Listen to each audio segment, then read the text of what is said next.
Sudan crisis. Who warns of biological hazard at C's lab? What? Experimenting and or creating terrifying new diseases and pathogens at a dodgy lab in a dodgy country because you're legally prohibited of doing it in the Western world. Who would do such a thing? Who? Oh yeah, the Who would do such a thing.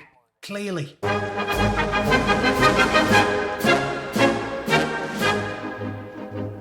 Right, this story's brilliant. Brilliant. Those who do not learn the history are doomed to repeat it, and we can't even go back 3 years, which makes sense. We can't learn our history because everybody lies about it. The people that run this platform lie about it. The people that run the mainstream media lie about it. The government lie about it. How do you expect us not to repeat the mistakes of the past when you're not allowed to talk about what went on in the past? Frankly, I'm amazed we haven't already had another pandemic.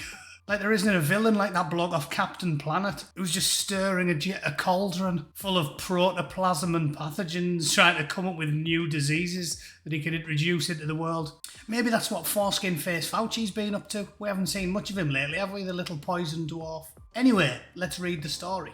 The World Health Organization says there's a high risk of biological hazard at a laboratory caught up in the ongoing conflict in Sudan. Whoops! Well, I never saw that coming, did you? Dodgy labs on black sites cooking up all manner of disturbing diseases. Nah, I never saw that coming. It's blown my tiny mind, this story. Officials said it was unclear who was behind the occupation of the National Public Health Laboratory in the capital Khartoum. Well, I'm sure because the mainstream media has told me that in places like Sudan, everybody is tolerant, kind, warm-hearted, pro-LGBTQ plus IA, vegan.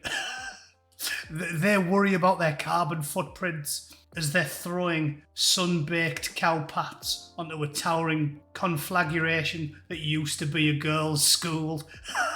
The city has been ravaged by fighting between the army and the paramilitary Rapid Response Forces. The WHO told the BBC on Tuesday that workers can no longer access the lab, and it warned that power cuts were making it impossible to properly manage material at the lab.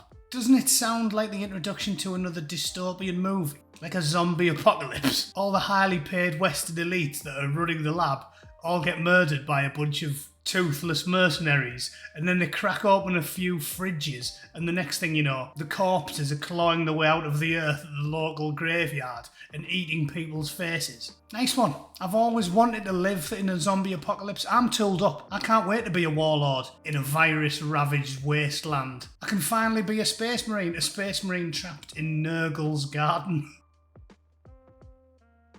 Every cloud. Officials said that a broad range of biological and chemical materials are stored in the lab.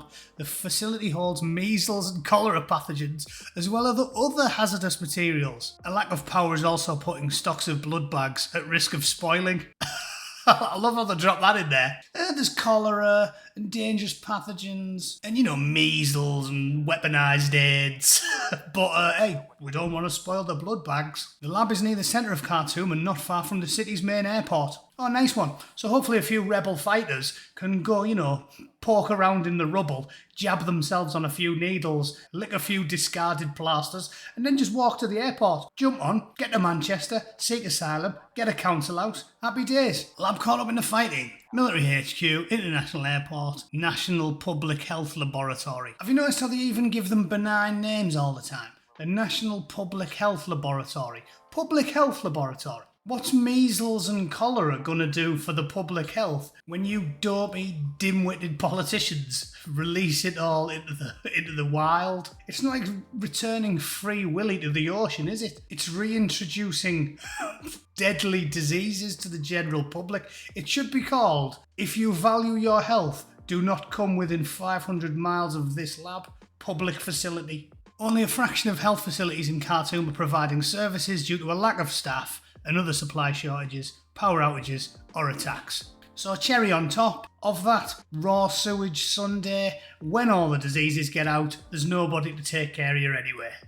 Happy days. I'm sure the likes of you and I, dear listener, we didn't see this coming 10 miles away, did we? We didn't see this stagger drunkenly over the horizon 10 miles away.